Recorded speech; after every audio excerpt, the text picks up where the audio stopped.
Jésus se manifesta à ses disciples au bord du lac. Après le repas, il dit à Simon-Pierre: « Simon, fils de Jean, m'aimes-tu vraiment plus que ceux-ci » Il lui répondit: « Oui, Seigneur, toi tu le sais, je t'aime. » Jésus lui dit: « Sois le berger de mes agneaux. » Il lui dit une deuxième fois: « Simon, fils de Jean, m'aimes-tu vraiment » Il lui répondit: « Oui, Seigneur, toi tu le sais, je t'aime. » Jésus lui dit: « Sois le pasteur de mes brebis. » Il lui dit pour la troisième fois: « Simon, fils de Jean, m'aimes-tu » Pierre fut peiné parce que la troisième fois Jésus lui demandait: « M'aimes-tu » Il lui répondit: « Seigneur, toi tu sais tout. Tu sais bien que je t'aime. » Jésus lui dit: « Sois le berger de mes brebis. » Amen, amen, je te le dis, quand tu étais jeune, tu mettais ta ceinture toi-même pour aller là où tu voulais.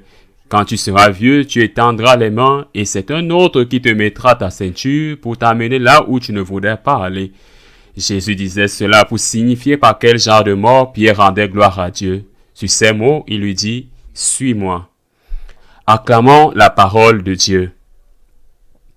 Aujourd'hui, nous célébrons la solennité des saints apôtres Pierre et Paul. C'est le jour du pape.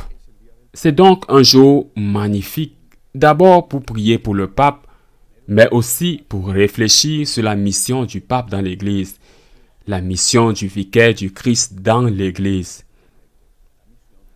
Peut-être que certains ne se sont jamais posé cette question. Le pape a-t-il des limites à son gouvernement?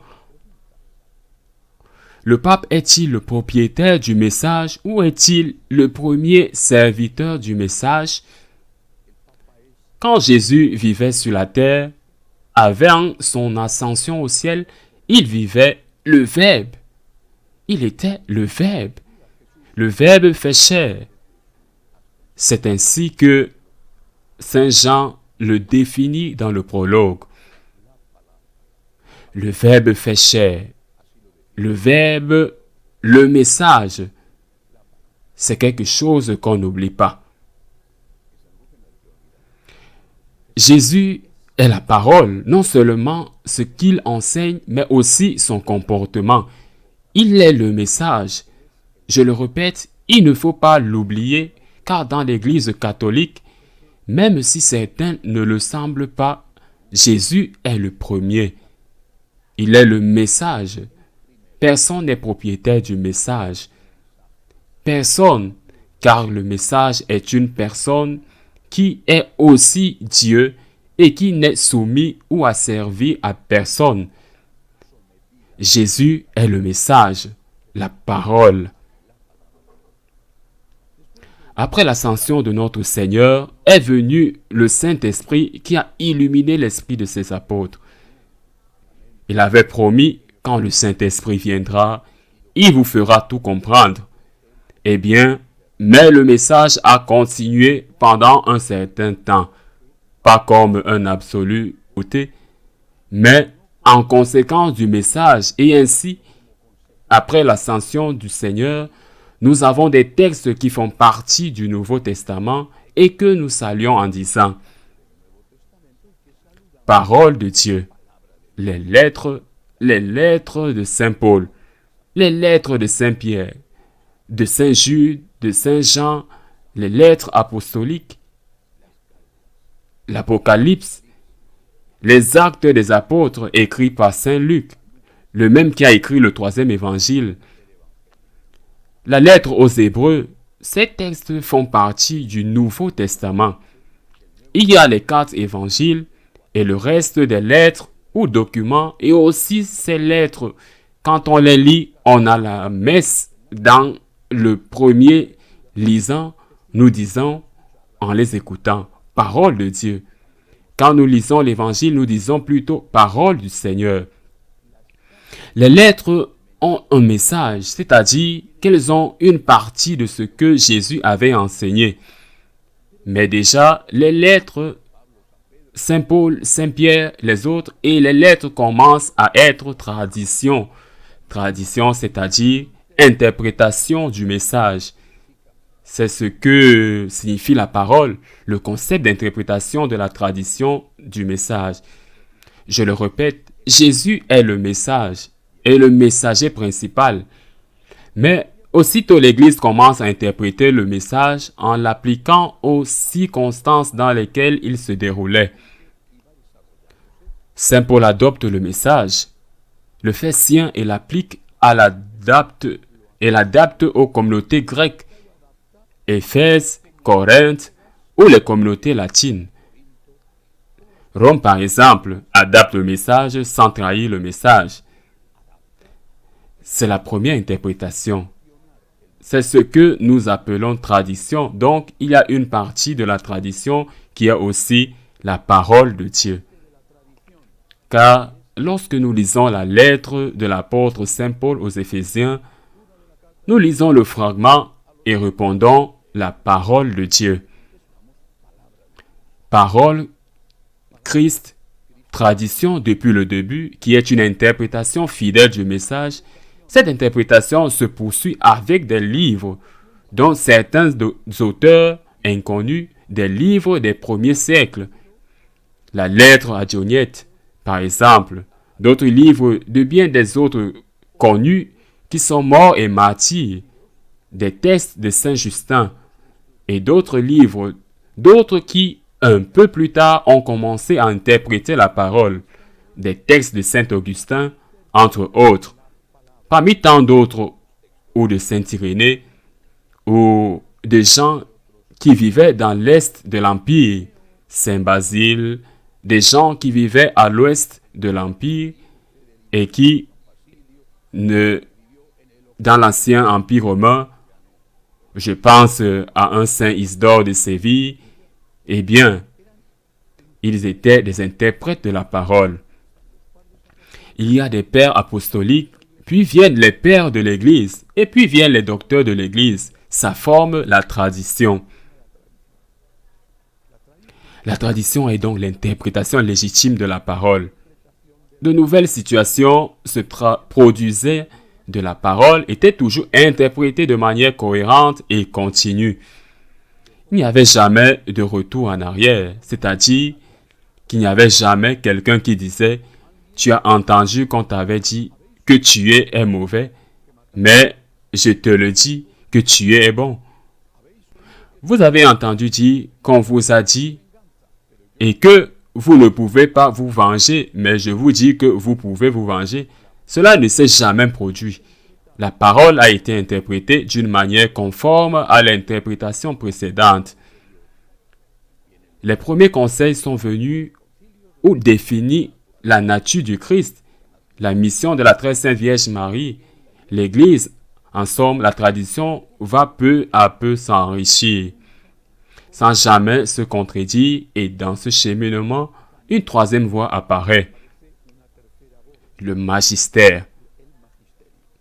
Le magistère est une partie de la tradition, mais c'est la partie de la tradition réservée pour le Saint-Père et les évêques de communion avec lui. Et ainsi, nous avons les trois piliers de l'enseignement catholique. La parole, le Christ notre Seigneur, la première partie de la tradition, les lettres du Nouveau Testament, auxquelles nous répondons en disant quelles sont la parole de Dieu. La parole, la tradition, comment le message a été interprété, et magistère, l'enseignement du vicaire du Christ, du successeur de Saint-Pierre à chaque moment précis. C'est peut-être une catéchèse un peu lourde, mais il faut le faire. 3 piliers pour l'enseignement de l'Église. 3 piliers qui sont toujours intimement liés. Le magistère du pape actuel, du pape passé, du pape qui viendra, jamais ne pourra trahir, nier, corriger ce qui a été enseigné auparavant. Ne peut jamais être dit, et jamais un pape ne l'a dit. Vous avez entendu dire que mon prédécesseur immédiat, ou il y a 5 siècles, a dit, mais je vous le dis, jamais, parce que si un pape a dit cela, immédiatement, son propre enseignement sera sujet à changement, parce que s'il désavoue un ancien prédécesseur, c'est permettre à un de ses successeurs de le désavouer. La tradition et le magistère sont toujours unis et soumis à la parole. C'est pourquoi ce que le Seigneur dit à Saint Pierre est très important. Non seulement ce texte aujourd'hui, où il l'interroge sur son amour et comment il y a de l'amour, il commande l'évangélisation, mais il lui dit, quand tu seras guéri, confirme tes frères dans la foi. Confirme la foi. Le pape n'est pas le propriétaire de la foi. Je le dis aujourd'hui avec le pape François, et je l'ai dit avec le pape Benoît, et je l'ai dit avec le pape Jean-Paul II. Ce sont les 3 papes que j'ai appris à connaître de manière plus directe. Jean-Paul Ier, je l'ai connu personnellement, et Paul VI, j'ai vécu pendant son gouvernement, mais je ne le connaissais pas personnellement, mais je leur ai dit exactement pareil, et je le dirai avec le prochain. Certains trouveront peut-être ça scandaleux, comme si j'étais un ennemi du pape François quand je dis que le pape n'est pas le propriétaire du message. D'où venons-nous? De l'exagération et de la barbarie. S'il dit que le pape n'est pas le propriétaire du message, sonne comme une offense au pape. Le pape n'est pas le propriétaire du message, car le propriétaire du message, c'est le Christ notre Seigneur. La parole. Le pape est le premier serviteur du message, non le seul serviteur. Il y a aussi les évêques et les théologiens et le peuple de Dieu. Mais le premier serviteur est le pape. C'est son honneur, sa responsabilité, son droit, son devoir. Il est le premier qui doit servir le message. Et ce que nous faisons, c'est être à ses côtés en le soutenant, en priant pour lui, ainsi qu'il sert ce message sans trahir le mandat qui lui a été confié. Donné pour confirmer ses frères dans la foi. Non pour inventer une foi, mais pour confirmer ses frères dans la foi. Prions pour le pape tous les jours avec n'importe quel pape. Prions pour le pape. Ce n'est pas facile. Il est le chef de l'Église. Il a droit à notre respect. Il a droit à notre obéissance. Mais nous avons le droit qu'il interprète fidèlement le message de telle manière que ce message soit conforme à la parole et à la tradition. Prions pour le pape. Prions pour l'Église.